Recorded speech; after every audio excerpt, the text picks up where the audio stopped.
proud people of the Empire State.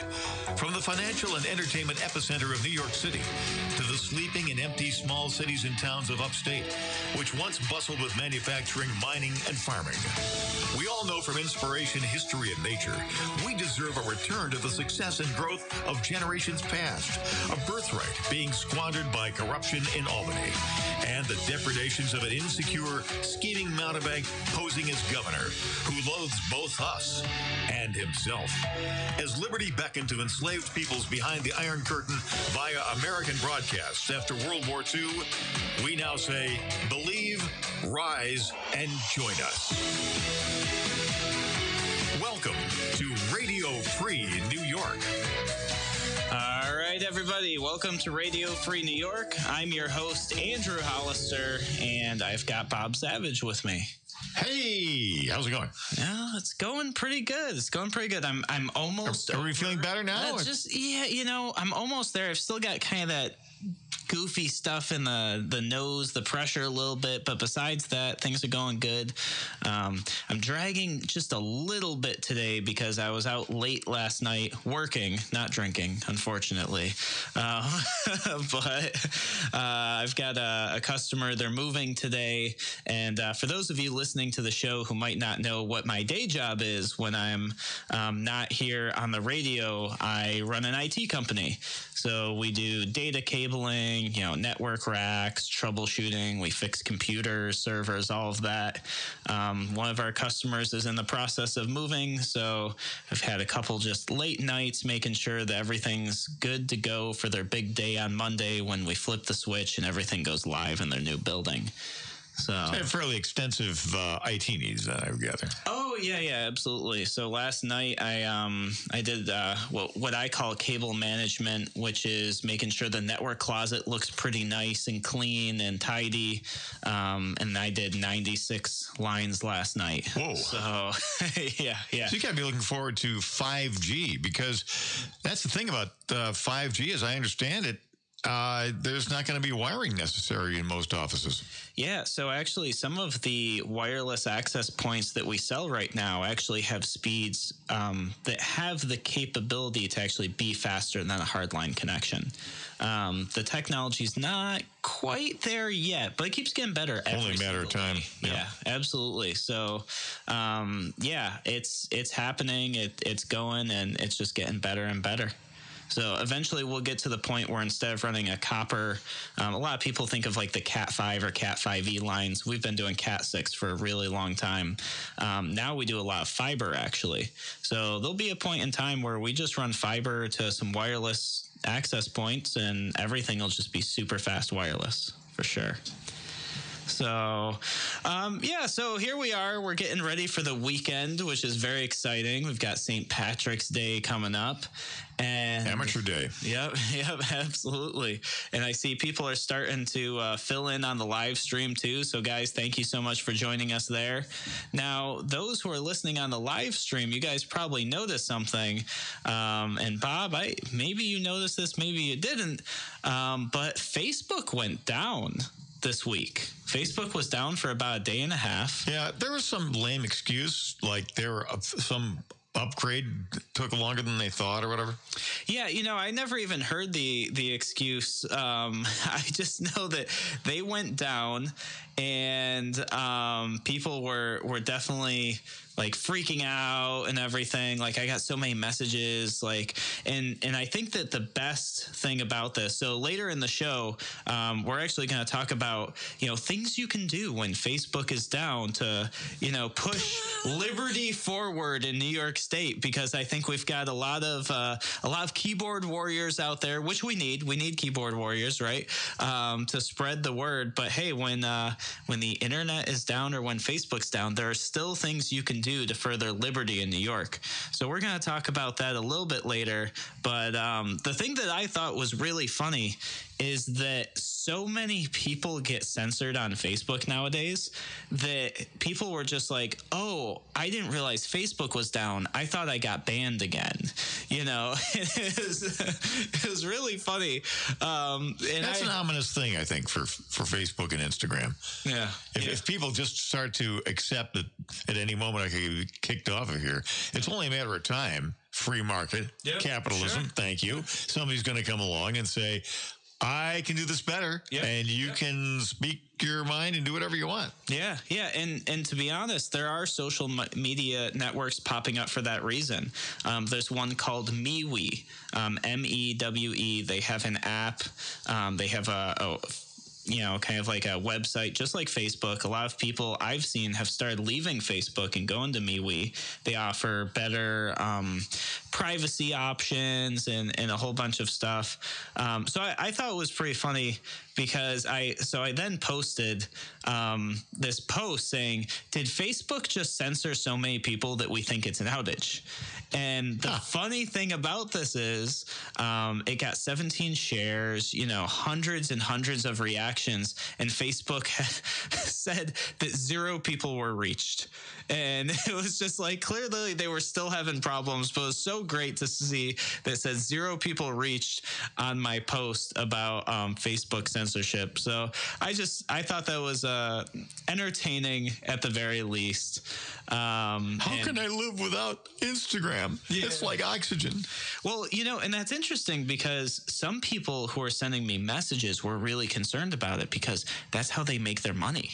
And sometimes we don't really think about this. We think about, how awful Facebook can be, how people are at each other's throats with politics. Families can't get along. They have to block each other. You got people just screaming at the top of their lungs, whatever. But sometimes we forget, like, people sell stuff on Facebook and Instagram, and it's like the platform they use to make their living. Not to jump the gun here on if you're going to be talking about the college cheating scandals or not, but about that. Sure.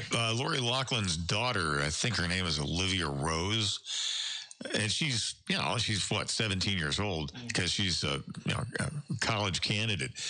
Apparently makes $50,000 or $60,000 per Instagram post. Sure. Yeah, that's totally possible. How do they monetize that? How does that work? So there's a few ways. One is through what's called being an influencer, which is something that you can do where you build an audience, and then when you decide that, so you're like a blogger kind of thing. Kind of like a blogger, but you could take this radio show and kind of what we do and apply this concept here.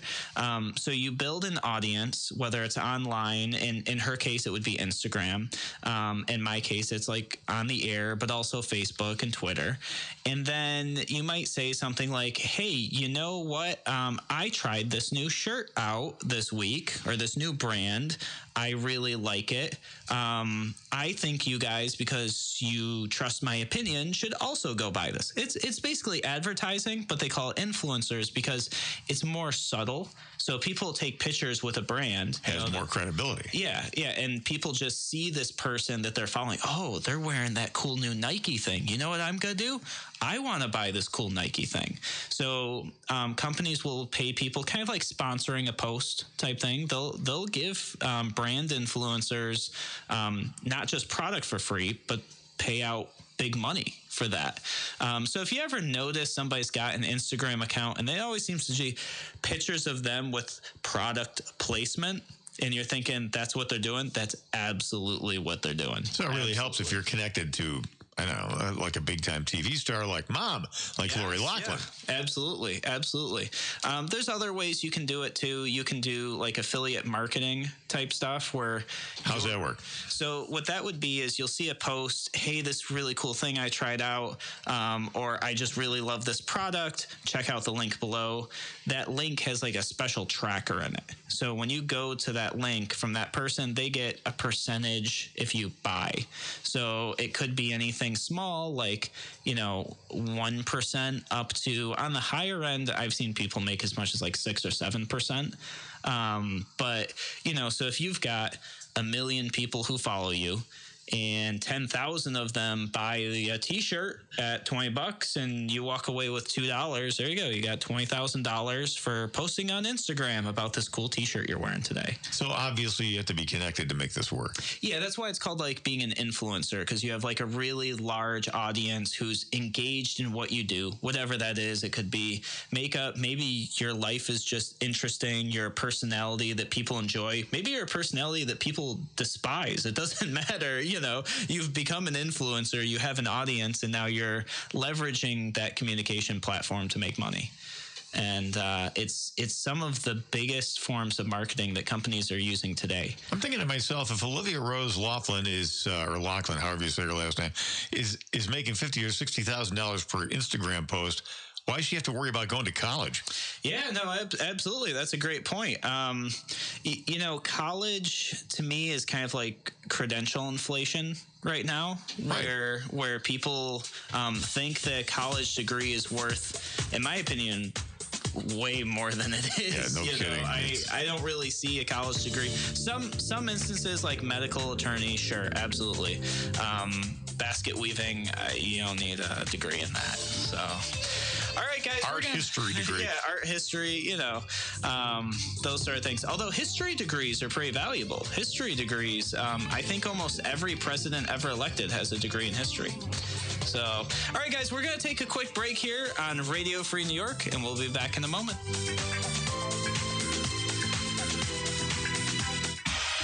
Your business relies on computers and technology to operate. Slow, unreliable networks and servers can cause unplanned downtime and affect your bottom line. The experts at Simple Tech Innovations are here to help. Their preventative maintenance program ensures that your computers and network are kept up to date and monitored for any issues, keeping your business running smoothly. They also help clients achieve HIPAA, PCI, and New York State cybersecurity compliance to keep your network safe and secure. Whatever your business IT needs are, Simple Tech Innovations should be your first call. They've won the Best in Rochester 8 years in a row and have an A+ Better Business Bureau rating. Call them today for a free consultation at 585-200-3182. That's 585-200-3182. Simple Tech Innovations.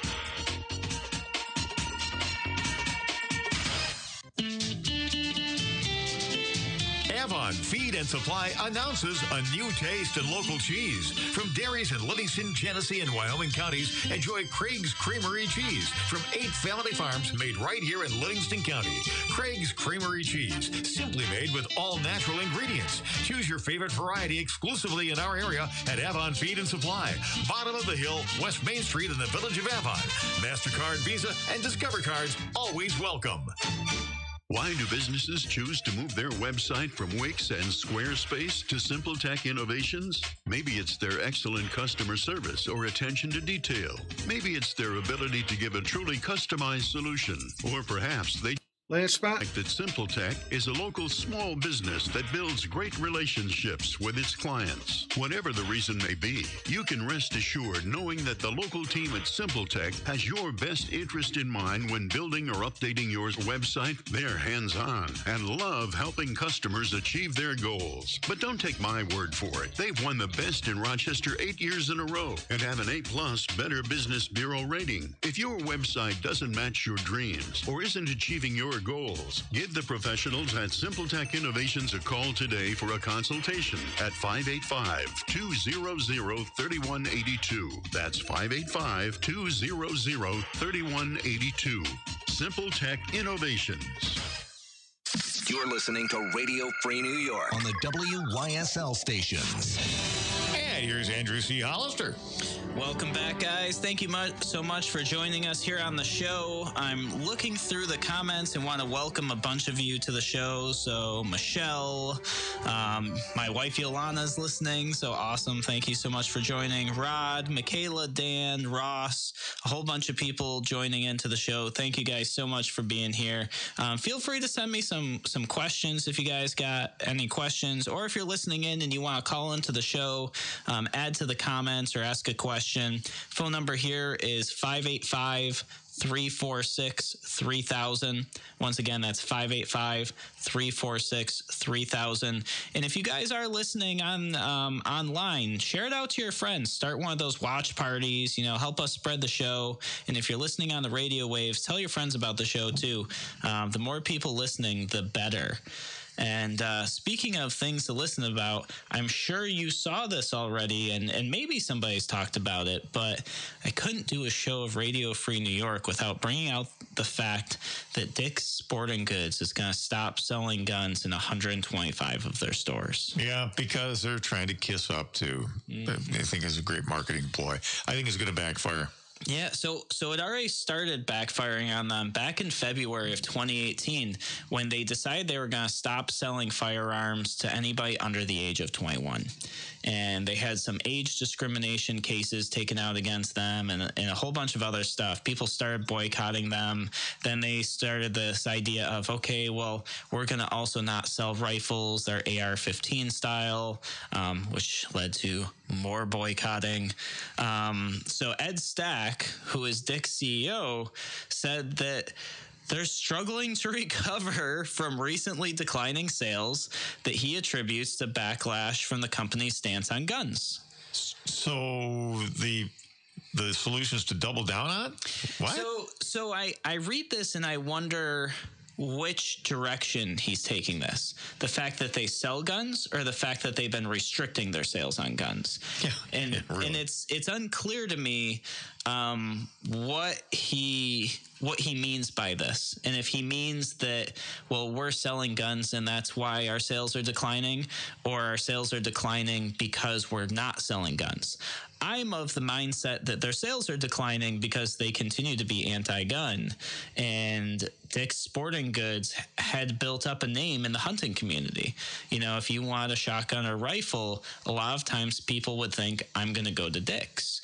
And if you wanted, hunting gear or something like that, there's not a whole lot of places you can go to get camo that isn't Dick's or Field & Stream, which Field & Stream's owned by Dick's. It's the same company. So don't just boycott Dick's and go to Field & Stream and think you're making a difference. They're just, you're still supporting that same company that way.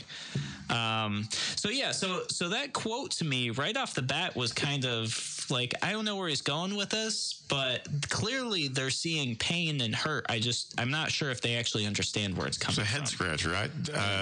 Anytime you limit your appeal, that's not a good thing for your company. Yeah, absolutely. And actually, I see Tony commented is actually the next thing I was going to talk about. So they did a pilot program in 10 of their stores. So Dick's has over 700 stores. I think it's like 729. And so they took 10 of these stores and they removed the firearms from them. And those 10 stores did better, at least according to Dick's. So I kind of wonder if the Dick's CEO is saying, yeah, you know what, taking guns out of the store is better for us. If they have stores in lefty land. Yeah. Some kind of store might be a deep blue type community, of which there are many downstate in New York. And that may be the stores that they're pulling the firearms from. I don't know. The thing that they also said, and this was another article, is that they find they're more profitable when they're selling things that have a higher margin, which is just kind of like business 101. It's like, yeah, of course. So their plan is to replace hunting gear, hunting clothing, hunting equipment, and firearms with things like more Under Armour clothing and like name brand stuff that has a high margin, so that when they're selling stuff, they're making more money. Now, I don't know how this is going to really pan out for them. Growing up, I always saw Dick's as a hunting store. Even though it's a sporting goods store, I never went there for a soccer ball. I never went there for a team jersey or anything like that. When I went to Dick's, I would always go to Dick's. Maybe I had to replace my hunting boots. Maybe I needed a safety strap for my tree stand. Maybe I lost a couple arrows. I needed some arrows. So I always saw Dick's as like a store that I would go to for hunting. So I don't know. I don't know what the majority of their business is. Clearly, it doesn't seem to be firearm stuff because, they're not doing well. They keep shafting those customers and pushing them further and further away. So with that being said, their stocks are actually down right now, and they're running in the red in a lot of areas. And they seem to believe that making this move is going to help them move back into the black. So it's kind of we'll see, won't we? It's kind of a schizoid thing, I have to say. Yeah. So it's pretty interesting. So I know, me personally, I won't shop there. I won't shop there at all. I meet a lot of people that say that, and they go, well, if I really need something, I still go. And guys, that's not how a boycott works. Plenty of other places to go to get that. Yeah. And if you have to wait just a couple days to get that thing, just wait a couple days. I mean, otherwise you're kind of like going back on your principles. When you say you're going to boycott something and then you just make an exception for convenience sake, you're not really boycotting the place. That's not what you're actually doing. So we'll see what happens with that. Along those lines, though, so I'm sure people have talked about this. It's been all over. The idea that the Connecticut Supreme Court ruled that the gun manufacturers can now be sued based on their marketing. I don't know if you saw that in connection to Sandy Hook. It's ridiculous. Yeah. Ridiculous, specious thing. It's like, okay, so somebody gets into an accident as a result of a DWI, and you sue the automobile manufacturer. Yeah. And I've actually got a list of things here that, so some of these I borrowed from somebody online. He said, this is equivalent to some of these things. Suing Microsoft for making Windows on the computers used for child pornography. Uh-huh. There you go. Suing Chevy for making a vehicle that killed a family in a car crash from a drunk driver. Suing Nike for making the shoes the bully used to kick another kid at school, or suing Trojan for condoms used on a rape victim. And this is what this type of mentality, this is what this could open as far as manufacturers being able to be sued for the products they make, but also based on the marketing. Because part of this law case, which is really interesting to me, is that they're saying, and I couldn't find the very specific parts of like what the marketing is allowing them to be sued for, but essentially they're saying that these firearms were marketed as easy to use, and possibly to like unsavory people. I'm not sure what that means. So therefore they're trying to say that arms manufacturers are marketing to like gangbangers and stuff? I couldn't really understand what they were saying, because they were very general in the terms that they were using. But basically, like, they were saying that they're getting sued not necessarily for manufacturing the firearm, but the marketing associated with the firearm. And one thing I can tell you for sure, I've never seen a Remington commercial where they say, this rifle's great for a school shooting. Like, if you need to do a school shooting today, come buy this gun. Like, I've never seen that. So clearly it's Friday, you're low on cash. Yeah. Knock off that convenience store with... Exactly. Like, we're not seeing that. So this is...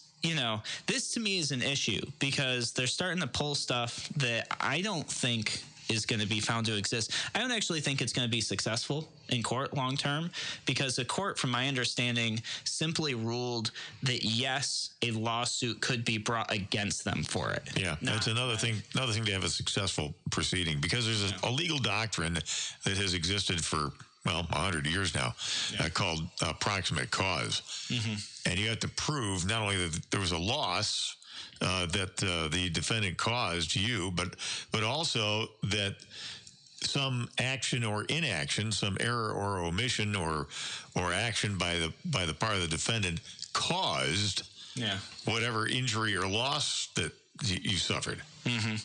Yeah, so it'll be very, very interesting to see how this plays out, because we can't once we go down the path of allowing blame to be passed on to an inanimate object, and there's there's one thing. Well, worse than that, the manufacture of an inanimate object. Yeah, no, absolutely. I mean, so you could go as far to say that like a machine failed, right? And that's like, okay, yeah, sue the manufacturer. It failed. It broke. You know, your brakes. You press stop and your car doesn't stop. You know, it's because of a manufacturer defect.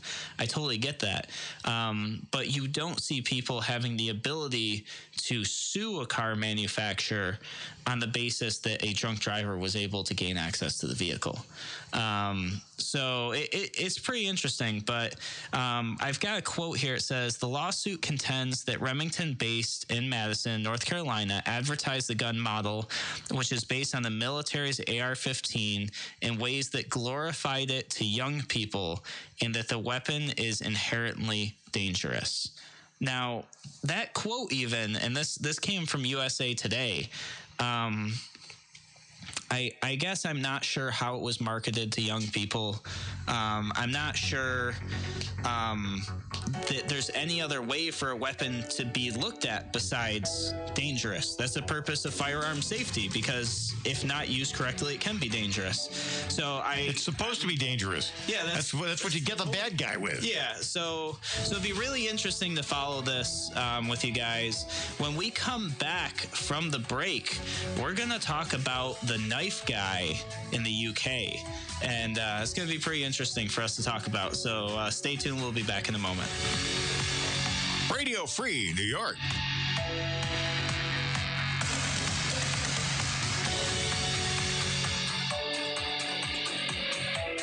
You're listening to the voice of liberty.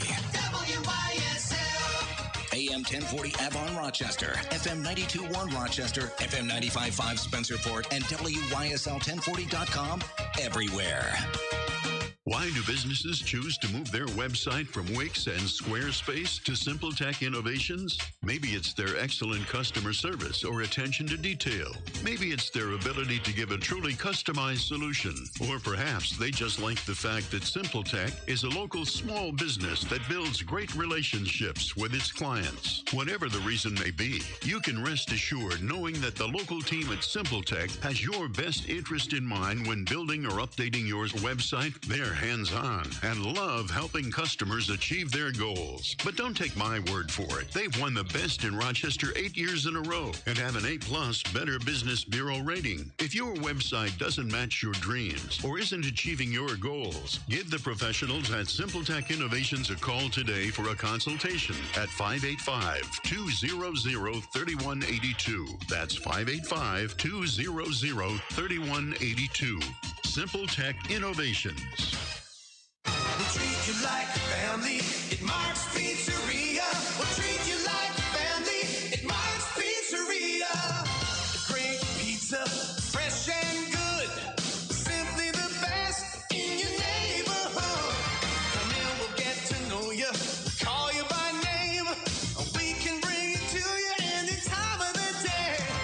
Mark's Pizzeria. We'll treat you like family. Mark's Pizzeria. Your business relies on computers and tech. Layer spot.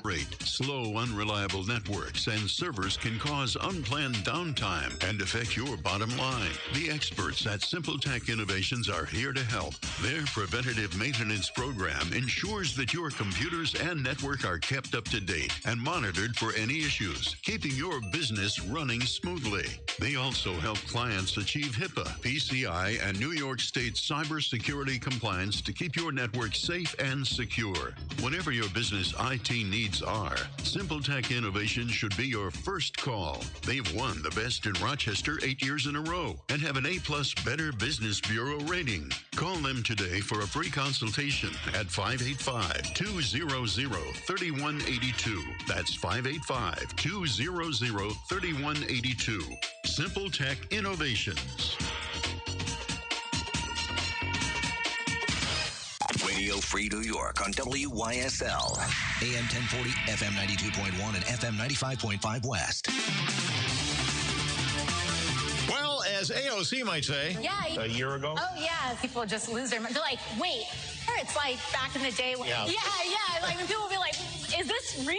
And it's like, yeah, no, it's, they do. And it's, absolutely. And, you know, I don't know if it's because we're from the Bronx, it's like exotic to us or something. She was like, yeah, no, my husband is a huge fan of yours. Motion activated tchotchke behind me that's like singing Jingle Bells actually is, and they're telling me, they said, that's right, and there's a lot of fillers in there, that's for sure. Although I have to say, I feel like I use a lot of fillers too, so I'm not gonna make too much fun of her. But there was a lot of fillers in there. That was one interview. That was actually part of one interview. Really? Yeah. Wow, that's impressive. So what I'm gonna do before we jump into the knife guy with the GPS on the knives, because this is just a great story. Love this. I want to first go to Facebook being down, because I kind of teased that at the beginning of the show, and 10 things you can do when Facebook is down to progress liberty in New York State. So I was just thinking about how so many people, when Facebook went down, they couldn't post, they couldn't comment, like it was impacting people totally differently.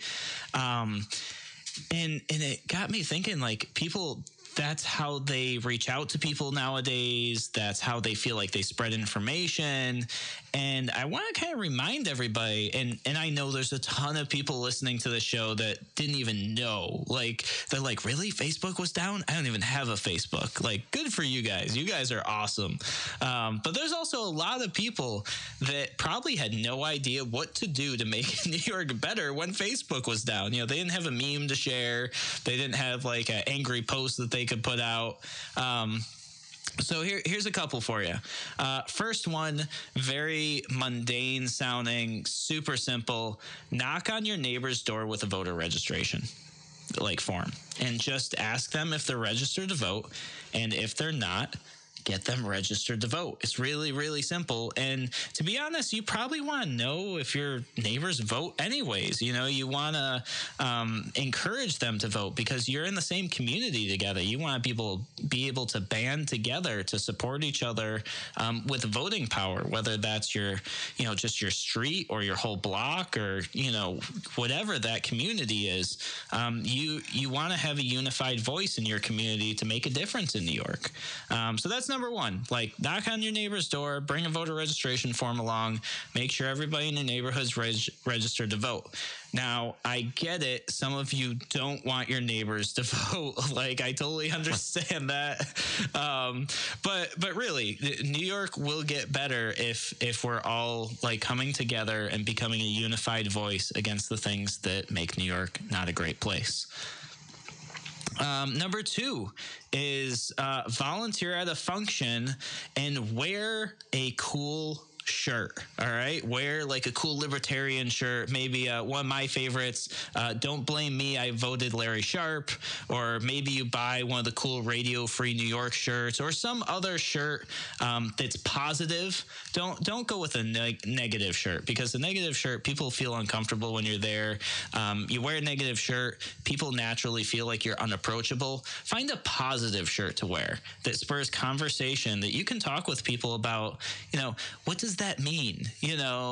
Could be a lot of people wear the Don't Tread on Me shirts, and people, they have a certain perception of that. But what's spurred up a lot of conversation for me is the Don't Tread on Anyone shirts, because people aren't as used to seeing those yet, and they go, oh, that's a cool concept. Yeah, I want to talk about that. And there you go. So you volunteer somewhere and you wear a cool shirt to spur some good, positive information and conversation about how things could be better here in New York and what you can do about it. Another thing. Snorg teas. Oh, yeah. Hedgehogs. Why don't they just share the hedge? Share the hedge. Yeah. There you go. Yep. Yeah. There's a lot of cool stuff out there that you can find for sure. You matter. Unless you multiply yourself by the speed of light squared, then you energy. There you go. That would maybe start a conversation. Never trust an atom. They make up everything. Yeah. There you go. Yep. Yeah, and those are cool ones. Those are especially like you could do some education on that, with kids or something for sure. Now this next one is kind of old school, but it's super, super effective, and that's writing a letter to your elected official about some legislation you oppose or support. This is simple, but it's really effective. When your elected official gets a letter from you, somebody's receiving it, somebody's opening it, somebody's reading it. That's important. You know what else they're going to do when they receive a letter from you? And the next one is to call your legislator. So we could even bundle these two together. When you call into your legislative office, and this is the case whether it's a county ledge or, state level, federal level. One of the first things they're going to do, they're going to take down your information and look up and see if you're registered to vote or not. Because if you're not registered to vote, it doesn't carry as much weight for them. And then they're going to look at your voting history and see how often you vote. If you are registered to vote, but you don't vote, they're going to listen a little bit, but not as much. If you're registered to vote and they look and see that you don't miss a single election, that letter, that phone call, that carries a lot of weight for them, because I tell you what, they're like, this vote matters. This voice matters. And it's crappy. It shouldn't be that way, but that's just the reality. So write a letter to your elected official, call a legislator, and I see Bob's laughing over here, so he must have found something good. I'm not sure what he found, but some of these shirts are hilarious. Yeah. I'm sorry. Go ahead. Okay. Yep. The next one is go ahead and just show up at your legislator's office and have a conversation with them. That's something that I think people have really forgot about, is the idea that your elected officials can and should be accessible, and you can go to their office and talk to them about things. And along that vein, go to a town hall meeting. That's another thing, or a city council meeting, or a zone board hearing, or any of that stuff. Like, actually show up. These are things that hold a lot of weight that don't involve Facebook at all. They involve maybe getting in your car, taking a walk down the street, maybe get on your bicycle. Starting to look kind of nice out there, Yesterday was 68 degrees, so these things are becoming a little more, conceivable. You can kind of venture out of the house now. Next one is go to a neighborhood association meeting.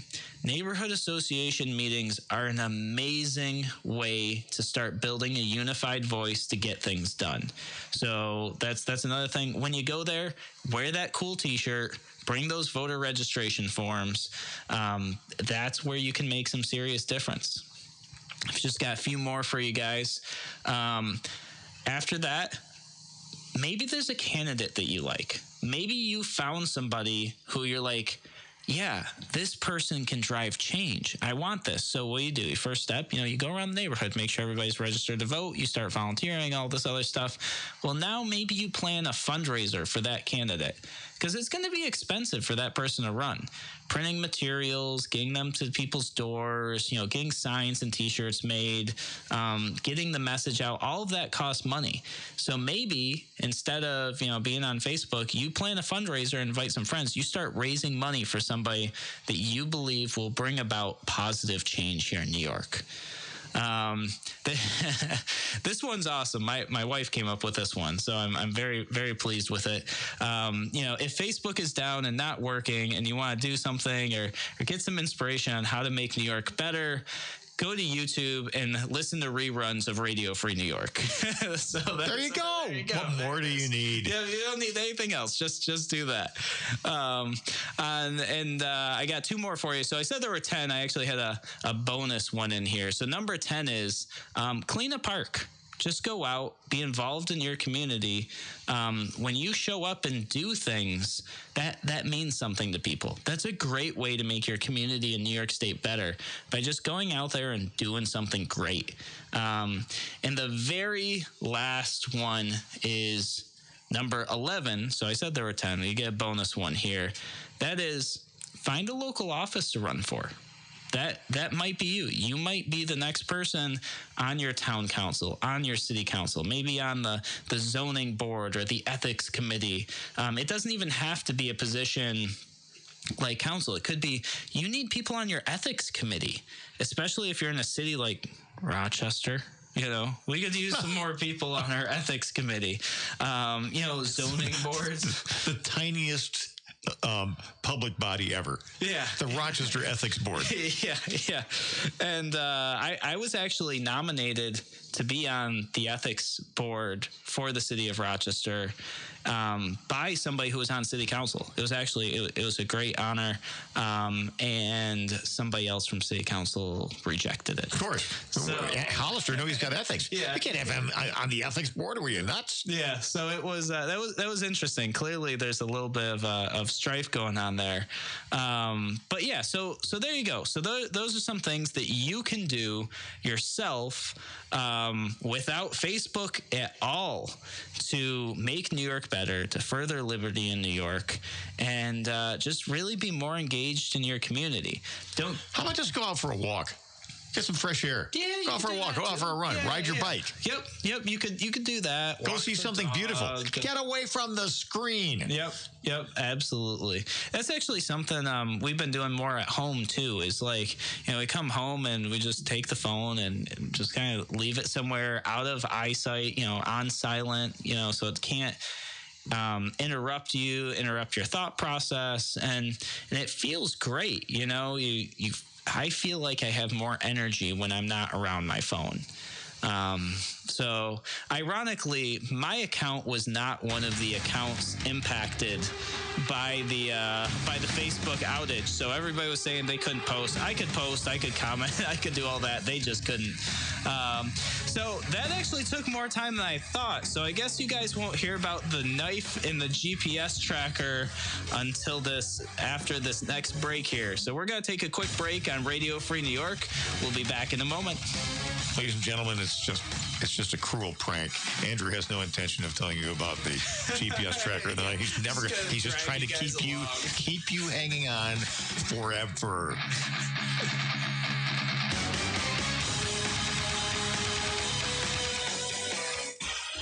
Your business relies on computers and technology to operate. Slow, unreliable networks and servers can cause unplanned downtime and affect your bottom line. The experts at Simple Tech Innovations are here to help. Their preventative maintenance program ensures that your computers and network are kept up to date and monitored for any issues, keeping your business running smoothly.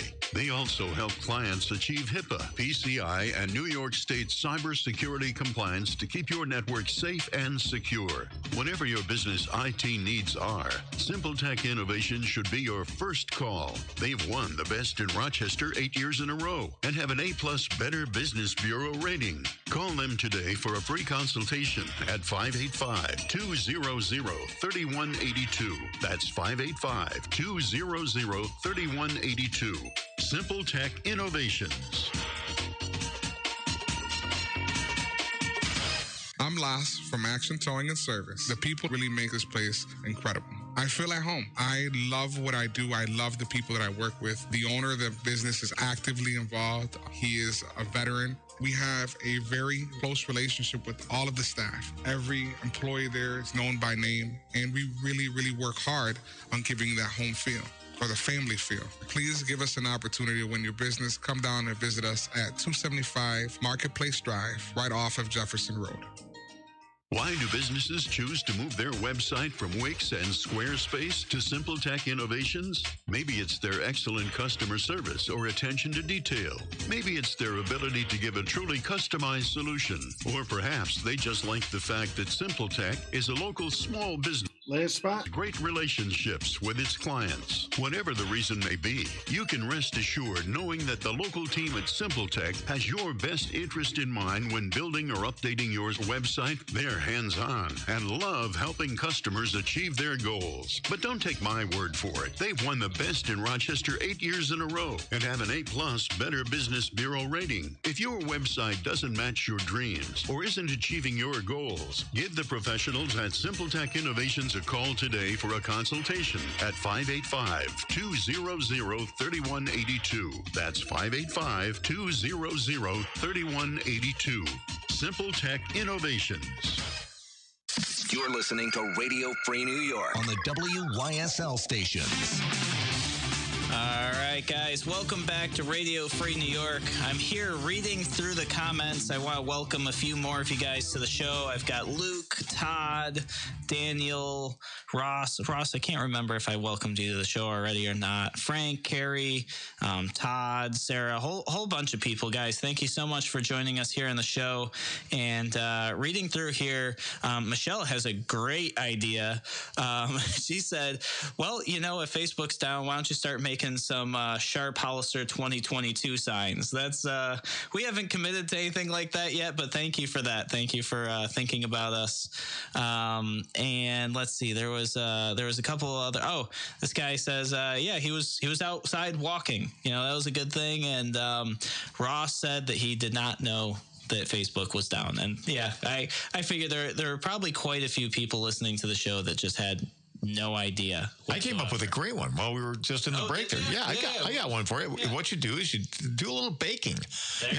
Whip up some cookie batter, and then bake up those cookies. Then ice them lovingly, with colorful frosting, and deliver them to your favorite radio personality. Oh, that's a good idea. I like that one. That's awesome. Or any other type of cookie that you might want to whip up. Yeah, absolutely. Bring them on down. We'd be happy make them like among the best you've ever made. Yes.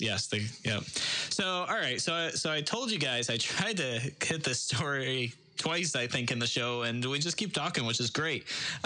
So, in case you don't know this already, the UK has made firearm ownership virtually impossible. It is possible, but it's really, really difficult. It's like harder than New York City. Yeah. It is not easy whatsoever.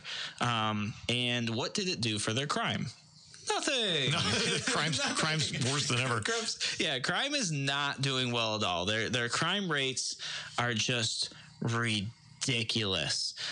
So now they're trying to figure out, well, how do we control the crime? We already banned firearms. What can we do next? So Scott Mann, who is a representative for North Cornwall, said on Thursday that every knife sold in the UK should have a GPS tracker fitted in the handle. Perfect. It is exactly. Yeah. Why didn't anybody think of this before? Yeah. Like why wouldn't we? See there, it wasn't a gun problem. It was a knife problem. We just didn't know till now. That's that. So he then goes on. It's time that we have a national database like we do with guns. And this is just it's ridiculous. I mean, I don't know. And so, and that isn't even the whole thing. So then he says, if you're carrying it around, you better have a bloody good explanation. Obvious exemptions for fishing and etc. Very sorry for the Brits listening, because we know bloody that's a swear word in England. It's a naughty word. All right. Hopefully I don't get in trouble for that. But so here's the thing about this. This reminds me of like every little piece of gun control and gun legislation ever. Even the safe storage law that just came out, because that there's going to be a whole bunch of people running and going, yeah, that sounds like common sense. I'm a responsible knife owner. It's okay.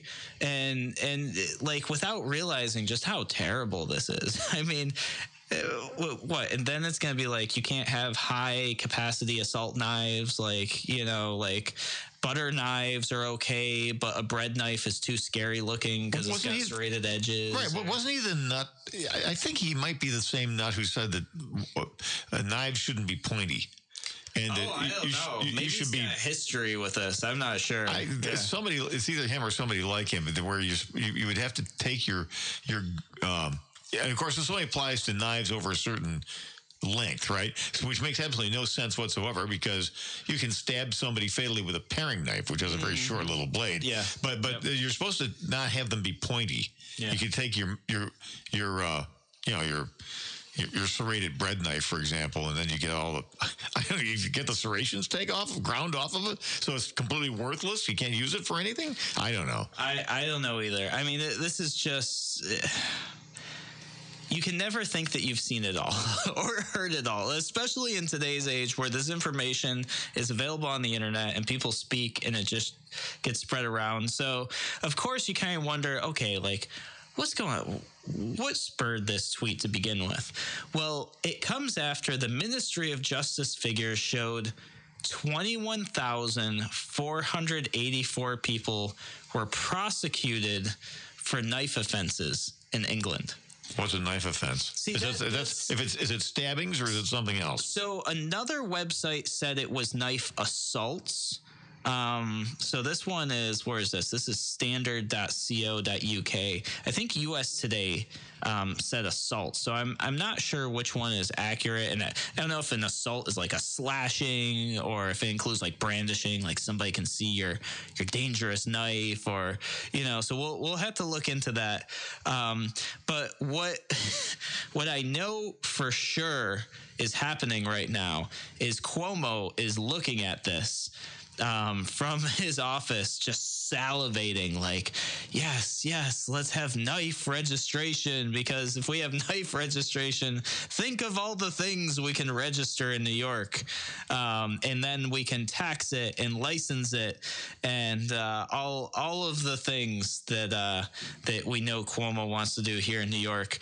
And I see Roger actually just commented in with a great response, which is, well, what about all the objects used in prison? Because knives are illegal in prison. And he's right. Yeah, people definitely, they make knives in prison. They get knives in prison. Yeah, it's absolutely, banning things just makes a black market. That's what it comes down to. That's right. Yeah. That's the lefty response to everything. Yeah. Knives, guns, stretch limos. Oh, it's a bad thing. We need to ban it. Yeah. Well, it's interesting because one of the articles said that he was a member of the Conservative Party. So I don't know if that was just a total misprint or if the Conservative Party in the UK is like totally different than the Conservative Party here. Like maybe the politics are just way different over there. But it was kind of, it was interesting to me, and you just got to think of all the issues that come along with this. Like, okay, so now you're going to have a knife registry, but this is a common household item. Like, what knives are exempt? Like a steak knife, is that okay, or only if it doesn't have a sharp edge? What about a regular chef knife? Like, do you have to turn your knives in? Are they going to be serialized now? Like, clearly, this isn't going to happen. Like, if this happens, I don't know. I guess I'm going to eat my shoe or something, like, because everybody was freaking out at him. Like he met like a ton of resistance. People are like, this is just totally absurd. But it's funny because when this sort of thing is brought up for other things, people are totally fine with it. So it's, we have people constantly proposing firearm registration. Safe Act is firearm registration in New York State. And people think it's fine. And those people come out of the woodworks who are firearm owners that say, well, I'm a responsible gun owner. I'm okay with registering my firearm. It's like, no, you should never register anything with the government. That's not legal advice, by the way. It's just to clarify that. I'm not an attorney. That's not legal advice. Well, Andrew told me to. Yeah, you're a responsible adult or an irresponsible adult. I'm not sure which, but you're responsible for your own decisions. So I wanted to share that with you guys because I thought that was just ludicrous. I don't know what else to say about that other than we joke about it all the time. We joke about it. Yeah, well, what about common sense knife registration? And literally somebody is proposing not just knife registration, but the handles have to have GPS trackers in them. So just think of the bureaucracy you could build. Oh, my goodness. The Bureau of Knife Tracking data. Yeah. Well, think of all the corporations that have lobbyists that are going to jump in on this and be like, oh, well, only my company's certified to GPS track your knives and, special fines and fees. And the corruption it could breed. Oh, yeah, it would be great. I mean, Larry Sharp and I last year would always talk about a petri dish for corruption. And that's what this what government. Oh, you mean like college admissions offices? Oh, yeah. Oh, man, we could spend a show and a half on that for sure. Absolutely. So I'm going to give you guys a little sneak peek here, give you a chance to do a little bit of research over the weekend because I don't have enough time to talk about it today. But Cuomo has announced some new expanded services for immigrants in New York State. And we're opening up 21 new opportunity centers is what they're called here. It's a part of Cuomo's, get this name, Liberty Defense Project. So that's going to be... It just creeps me out anytime I hear Cuomo using the term liberty. Yeah. That was like when I read that was the weirdest thing I had seen. And so we're going to talk about this more in depth on Monday.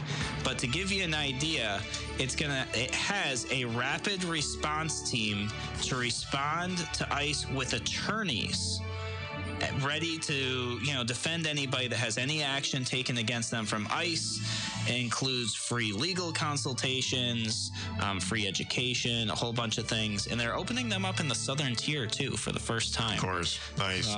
Yep. So on Monday, guys, we're going to talk about that and a whole bunch more on Radio Free New York. I will catch you guys Monday, 1 p.m. $14,000 off a new 18 GMC Sierra Crew Cab or Double Cab 4x4. $14,000 for anyone with a current GM lease in their household with GMF approval. Or lease a $29,000 GMC Terrain for just $198 a month with only $1,000 down. Only